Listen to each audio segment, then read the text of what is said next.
I am Dr. Chetan Singh Thakur, moderator of this talk, and we have distinguished speaker here, Dr. Mahesh Mehendale. He's a Texas Instruments Fellow and leads the Nano-power foundational technology at Kilby Labs. And he's also an adjunct professor in the Division of Electrical, Electronics and Computer Science at the Indian Institute of Science, Bangalore. And his current areas of focus include ultra low power and low cost implementation of deep neural network algorithms targeting intelligent sensing applications.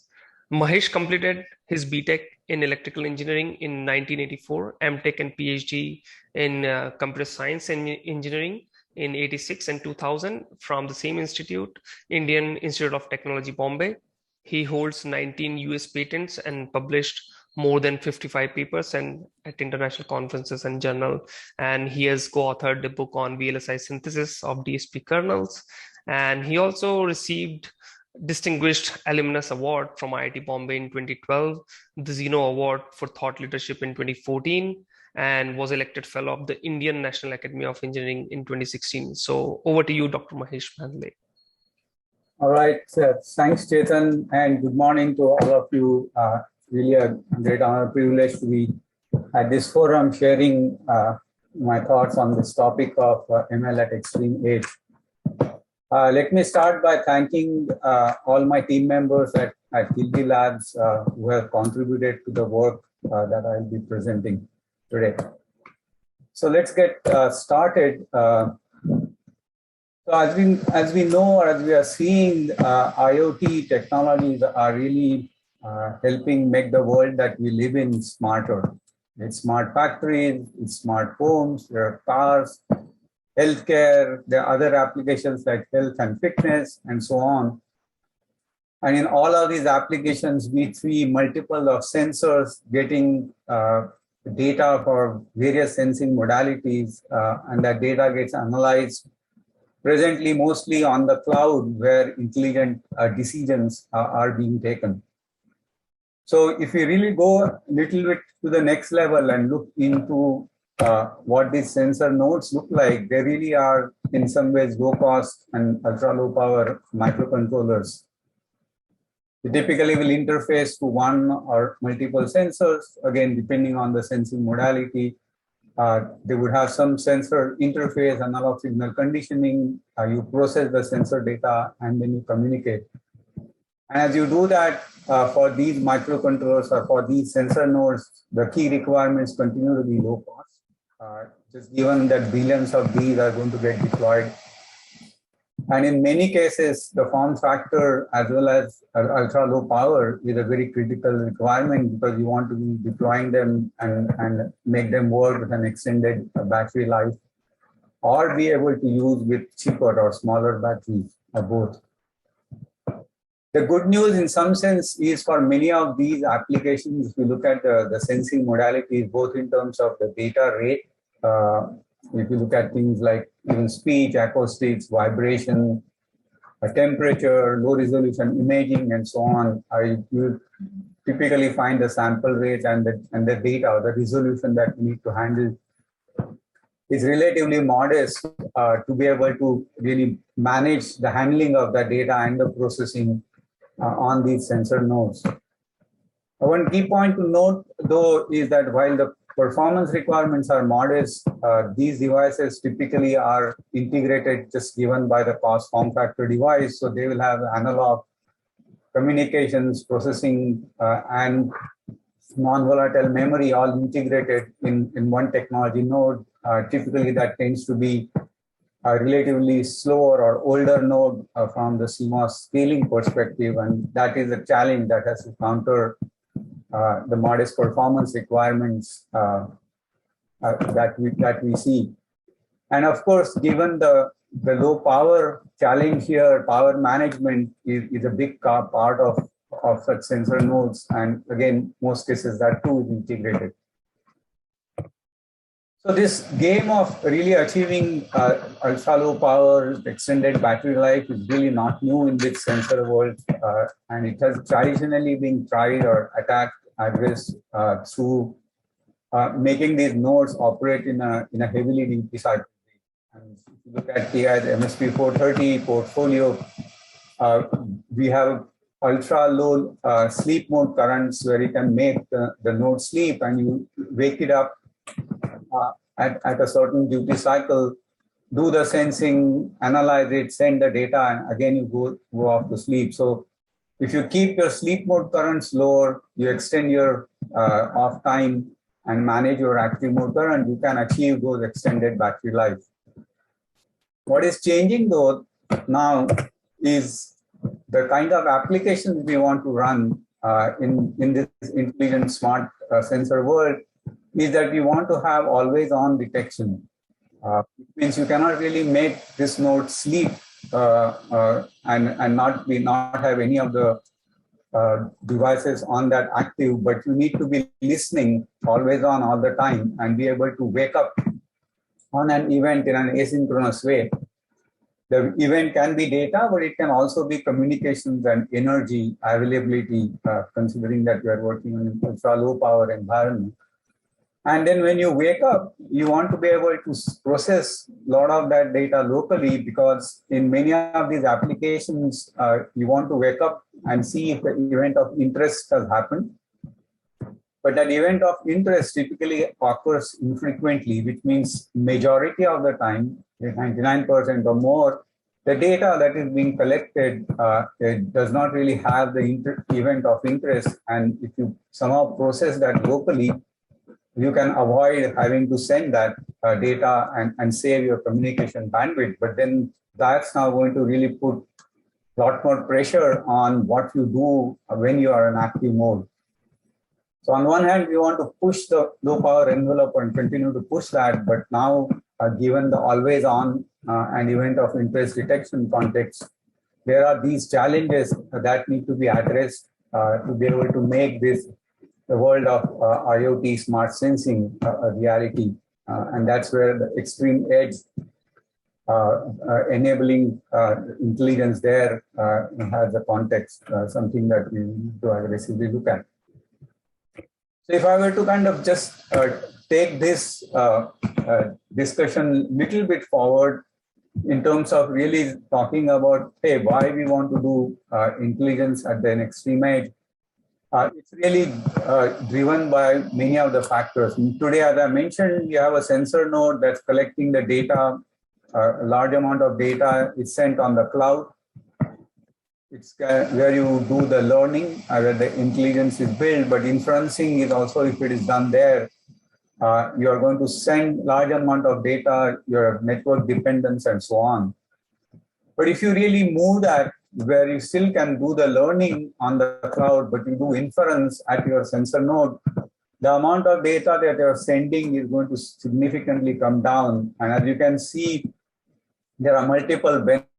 And again, these are really not new. This has been discussed in multiple tinyML forums in terms of low latency,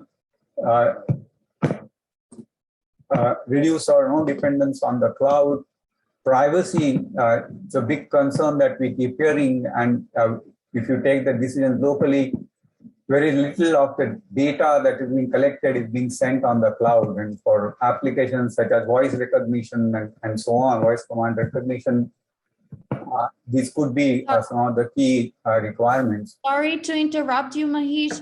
We are getting messages that people say that there is a noise coming through. I don't know if you have something coming from else, because everyone here on the panel, they have their mics turned off. So I don't know, has to be something from your side. I don't know. Maybe it could be a mouse or keyboard. Yeah, something that you have. I don't know what exactly. Actually, now it's good. There is no noise now. Yeah.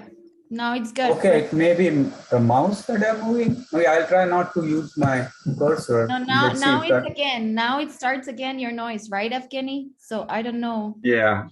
So when you start talking, then the noise starts. It's not bad, but it's a little bit of noise, yeah. Yeah. Okay. I do not know. Shall I try reducing the volume of my microphone and whether that helps? Is Yeah, it maybe. better? This is better. Yes, it's I better think. now. Yeah. Yeah, Yeah. please go on. Okay, I will Yeah. speak up So, also. sorry for the That may help. interruption. So yeah. No problem.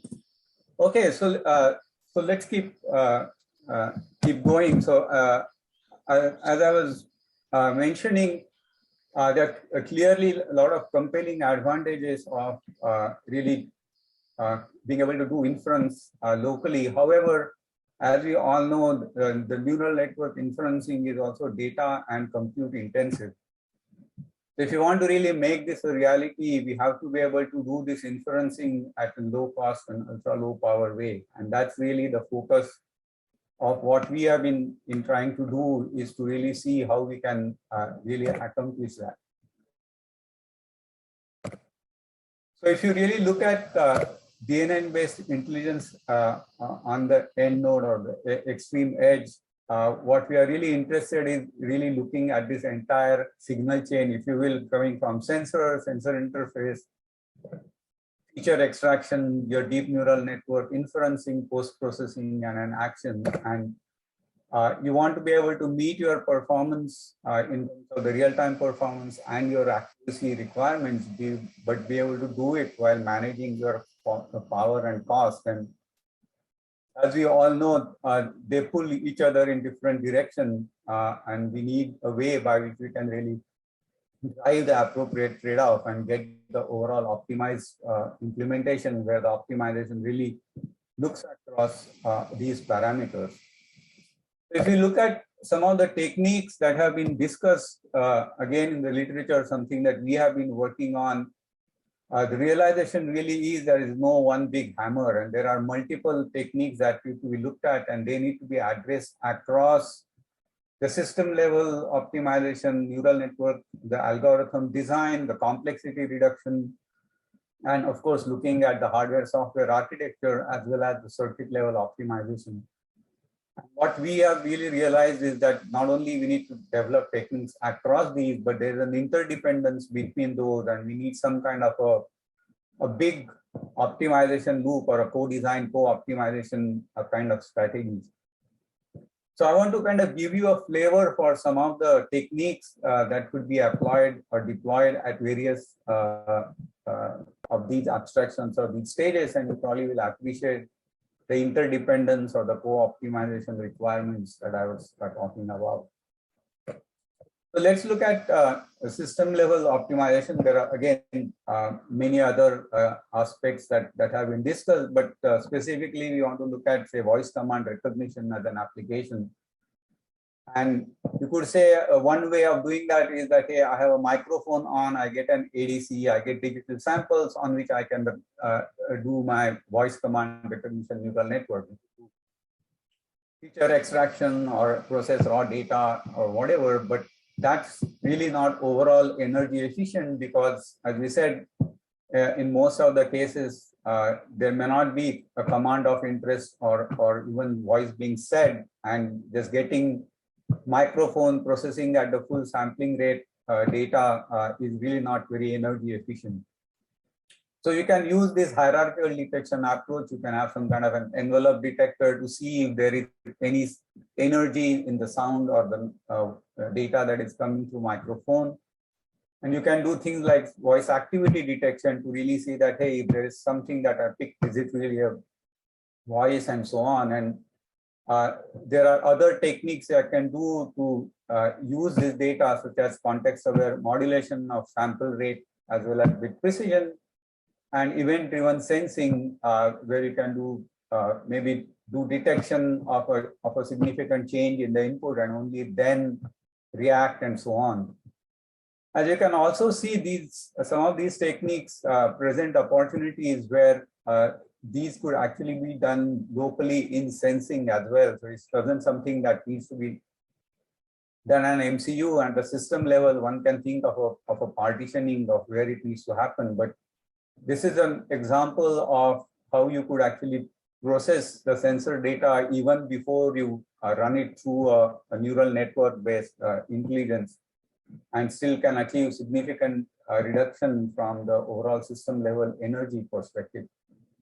However, the neural network based inference finally that's going to take decision is still going to be a dominant vector deciding your cost and your active mode power. So this doesn't take away from having to optimize that, but it's something that makes the overall system level power significantly lower.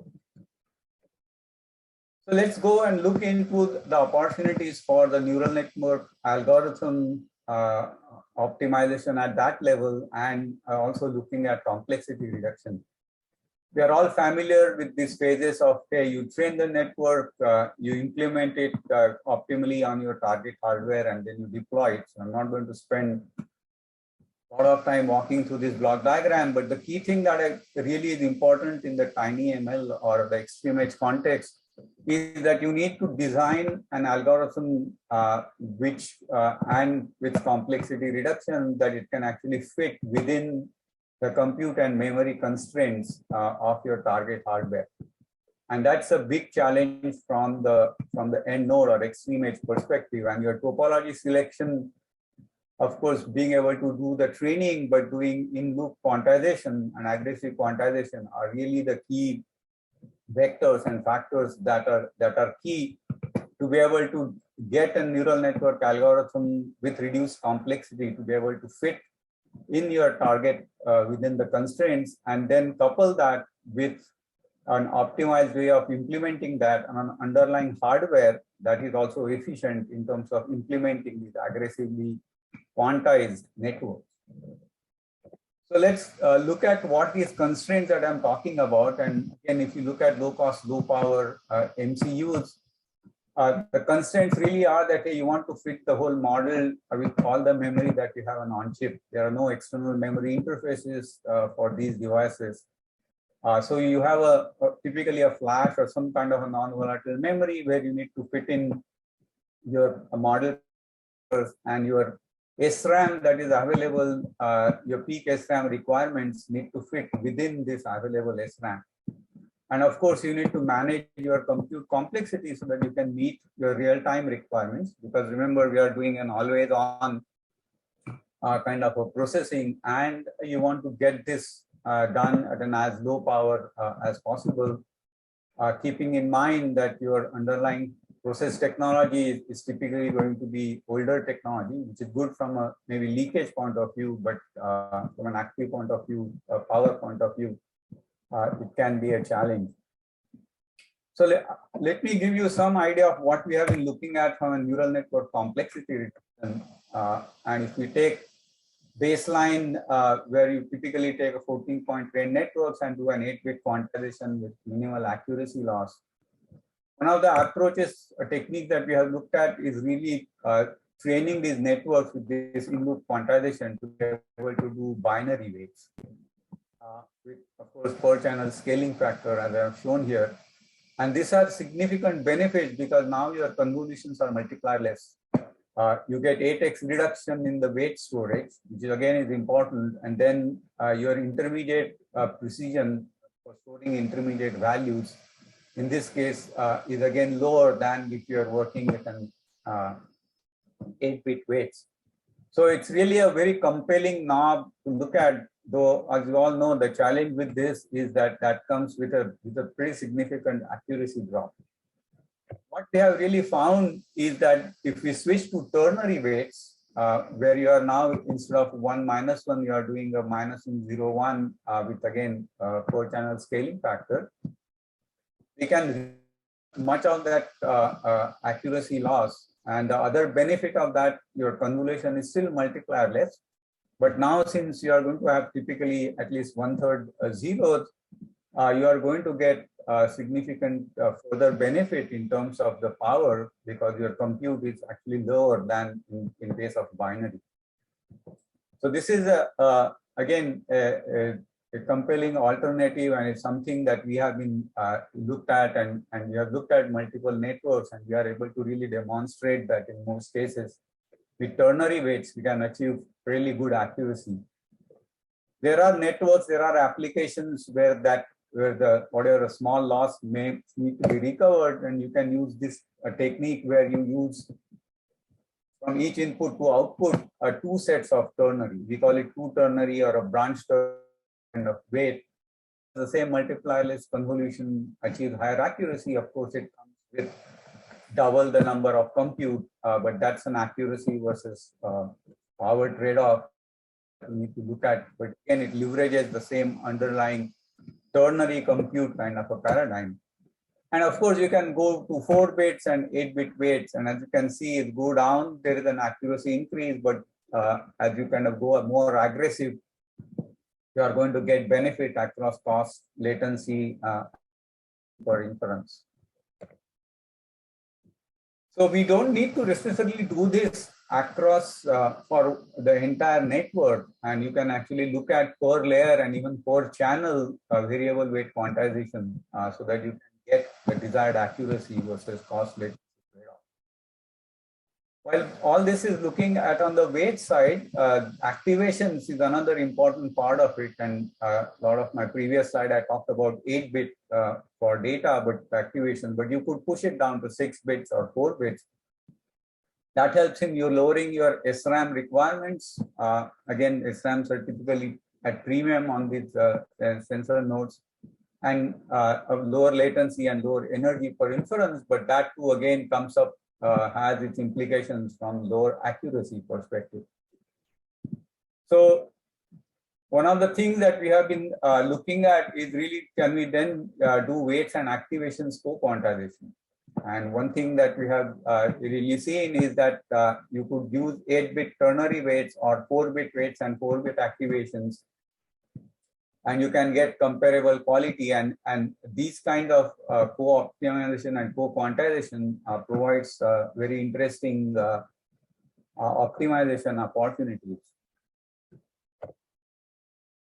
So one interesting way by which we can deploy this is looking at a network like MobileNet. And what I have plotted here is number of input activations on a per layer basis of MobileNet V1.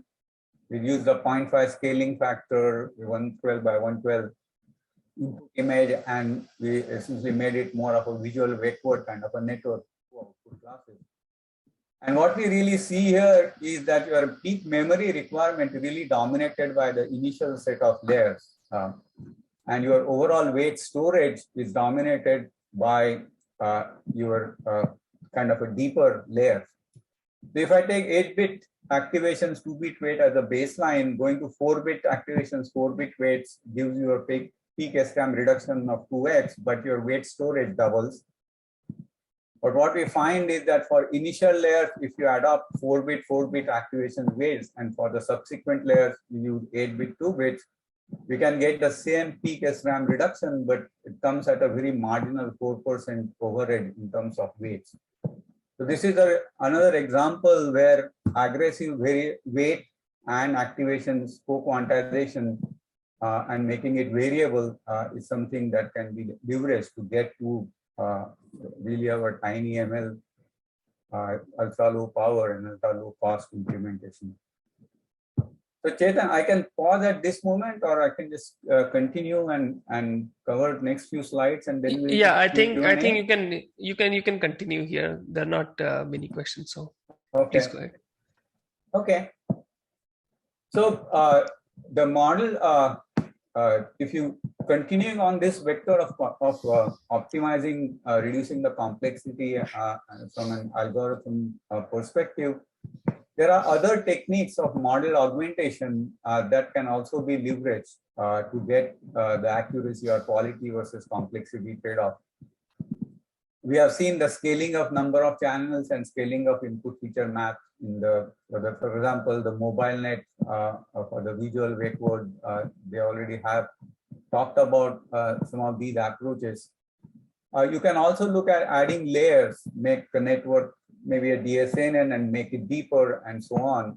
And each one of these have implications on the 3 careabouts that we are looking at, right? The flash size, your SRAM size, and the compute, which translates to latency and power. And if you can see here, each of these techniques can push these in different ways. So depending on if your SRAM is at premium, you may want to consider adding layer. If you if you can really afford, then maybe a scale panel give you the necessary benefit from recovering the accuracy that is at what is the. So as you can really, this is pointing to really an integrated architecture augmentation quantization framework which achieves your desired accuracy while meeting the real-time performance. This has to be coupled with the underlying hardware options that we have. You can look at existing CPU software only solutions, but that's really not going to cut it for our latency requirements. And it can limit the kind of networks that you can implement. So some form of a custom hardware is required, and on this continuum, you have approaches because you can use custom instructions and custom data paths. You can build a dedicated hardware accelerator, and if you want to push the power even further, the new compute in memory-based paradigm can give you significantly further lift in terms of your energy reduction. I'm not going to go through a lot of these details, but quickly, with the turnerized or aggressively quantized networks, just the baseline software on an existing processor is limiting. So you have to look at custom instruction approach.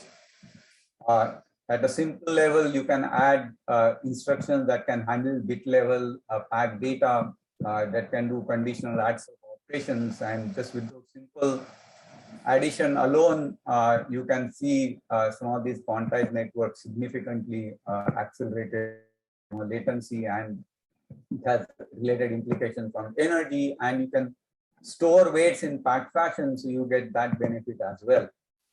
Now you can extend this little further, and by really adding custom data paths, wherein specifically in this case, we have looked at lookup table based addition. So again, take a point-wise, maybe the next slide will cover that if you want to take a convolution where your weights are binary, you could actually take those inputs and build kind of an 8-entry lookup table, because these 4 inputs, they are going to only have 16 possible values. So if your n is greater than 16, with this kind of a process, your operations can drop from 4n, going from 4 inputs to n outputs, to just n adds of operations with this lookup.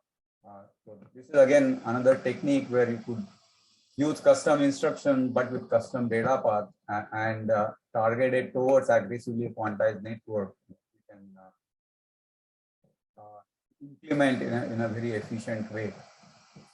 I'm kind of going to wrap up. I'm probably already over or approaching my time. So just to kind of summarize what I have presented, always on intelligent sensor node applications, there is a clear benefit need to do event of interest detection locally, but we need to be able to do this DNN inferencing in an ultra low cost and low power way, which is optimization across systems, algorithm, architecture, design, and circuit level. And in this talk, I was just able to give you a flavor of what's possible, and there are many more things that can be done.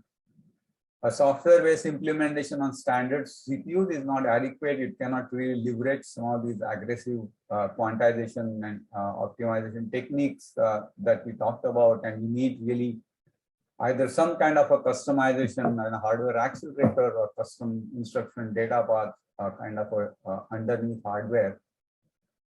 So if you really look at from the challenges point of view to make this a reality, we need a neural network architecture search plus, which is hardware aware. It does augmentation and quantization in loop so that it can get the desired accuracy at low power within the resource constraints and meeting your real-time performance. And custom hardware that can efficiently handle this aggressively quantized NNs is a must to be able to achieve the overall goal.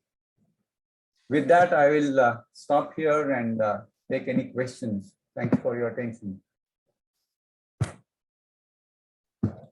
Thank you, Dr. Mahesh, for a nice talk and giving some tutorial aspect as well, so that people can use those architectures and build their own system. So I have one few questions here from Harshad. To reduce the size of the model, only quantization is the solution, or still there is a scope for doing research for reducing the size? Okay, good question. I think quantization is just one way of reducing this. You can start by looking at the model topology itself. And we talked about some of the other things about the model augmentation. I will go back here. So even those, sorry, some of these techniques can be used as well. You can explore scaling up and down of your channel, changing layers and so on. So there is a neural network topology related work coupled with the quantization that I talked about. Both those can be leveraged. There are applications where you will find, for example, a 1D CNN versus 2D can give some advantages, especially if you are SRAM limited. So it can result in a higher amount of parameter storage. So a lot of this is not just about reduction, but we are managing these trade-offs in terms of your constraints and what needs to be reduced versus what you can afford to add.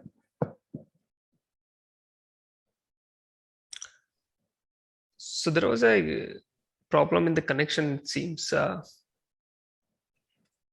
you couldn't hear what I said? Yeah, I think there was some issue. Can you please repeat briefly, if you don't mind? Okay.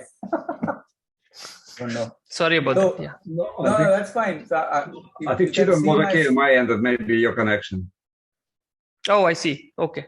Yeah. That's fine. That's fine. Okay. Let me ask another question then.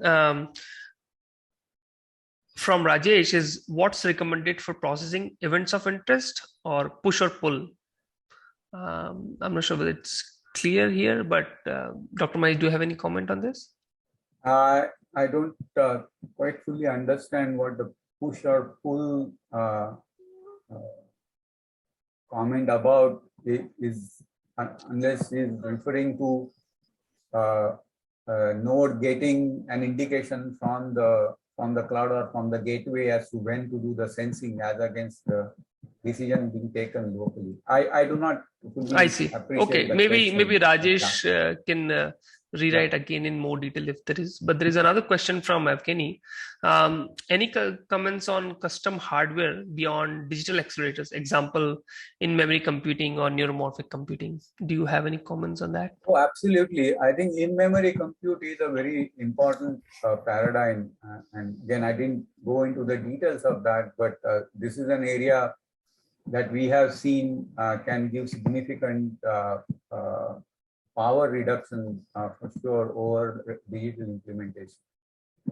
What is interesting is that the compute in memory approaches of circuits, at least most of them that really do well and outperform the digital, prefer a low bit quantization.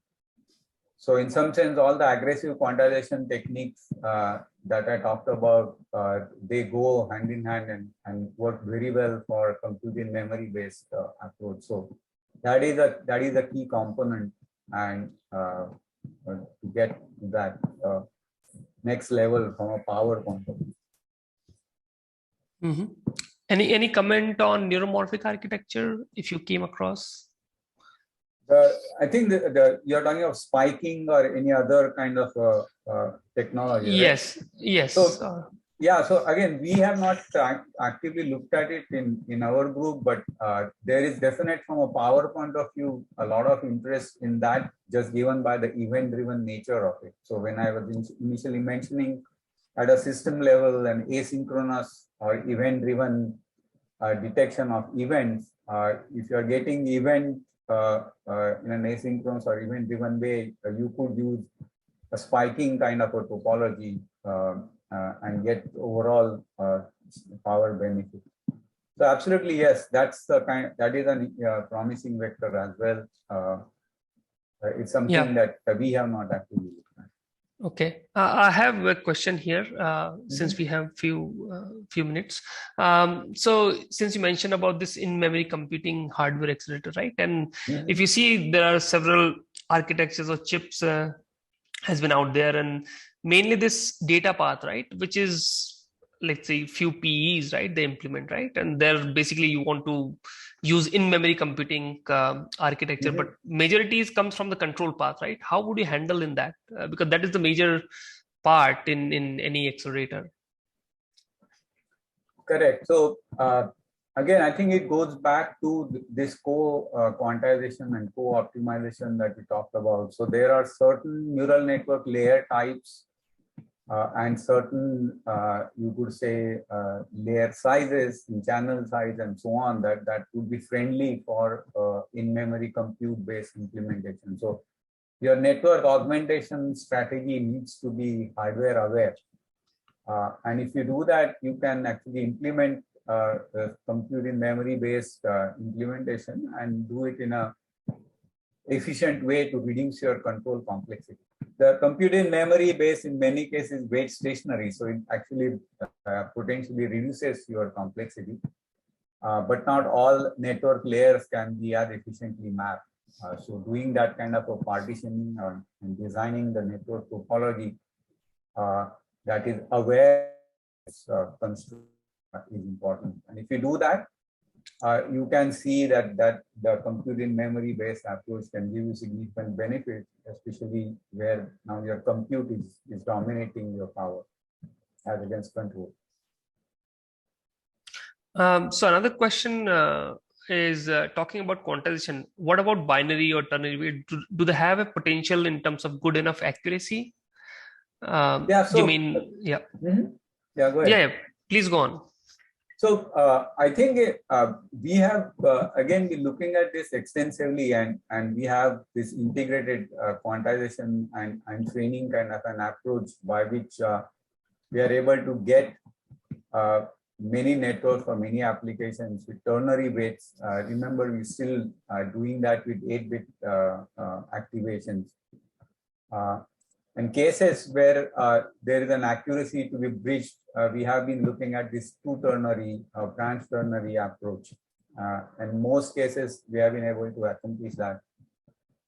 There are more aggressively designed networks where you can look at picking a few layers. For example, in a depth-wise separable kind of a configuration, the depth-wise layer contributes very little to the overall compute. And you could consider implementing those layers in 8 bits or 4 bits and the rest in ternary.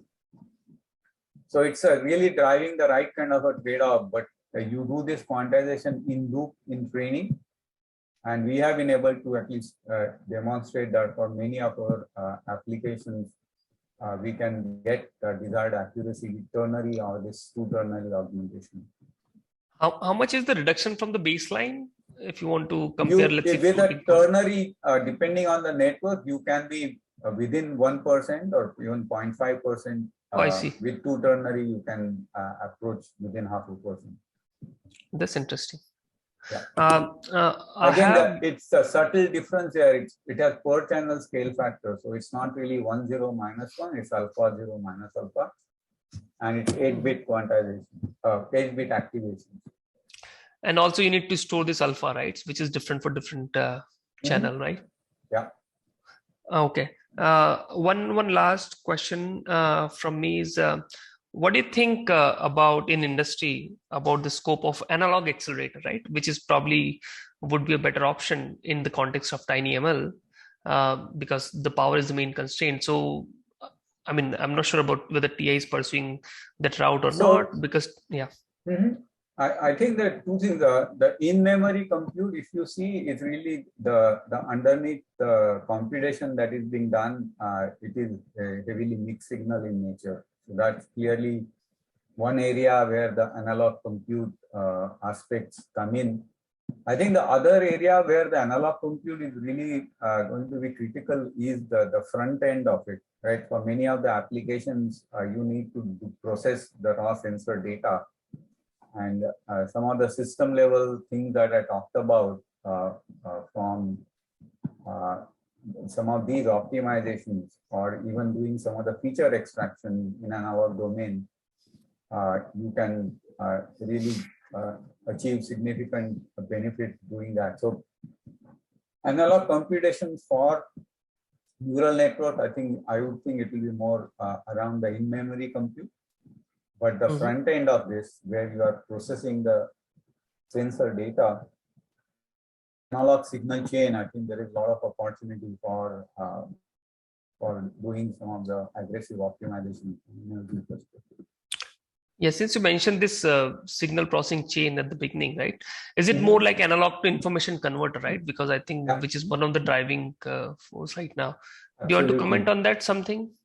Instead of ADC, no, I think what you said is right. It's really an A to I concept, analog to information, because you only want to look at information of interest and not really go this brute force way that I'm getting every data that comes in. You're going to do ADC at full sample weight and look at the entire spectrum to analyze, to only find, in most cases, that data is of not interest. Great. I think it was a great session, and let's thank our speaker. Thank you, Dr. Mahesh, for your time and giving us insight. Yeah, thank you. I also want to extend our gratitude to all the tinyML strategic sponsors who made this event possible. At the executive sponsorship level, we have ARM, my old employer, who provides the software and the hardware foundation, tinyML. Edge Impulse is the tinyML platform for all developers. Qualcomm advances AI research to make efficient AI ubiquitous.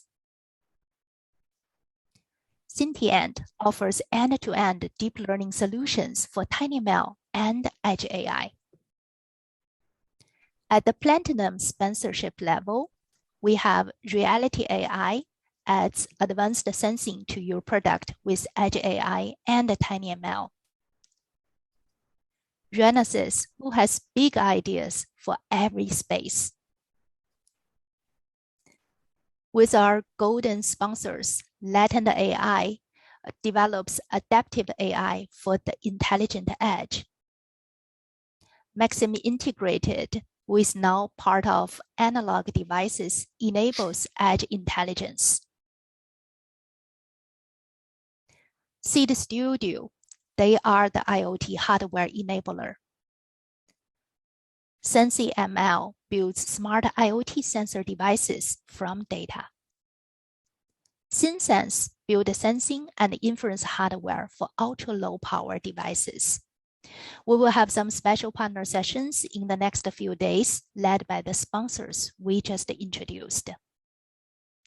At the silver sponsors level, we have Aeon Devices, Deep Light, AMSA Vision Sense, Greenwaves Technology, Gravity, HOTG, Imagine Mob, Kixel, Rexin, and SAP.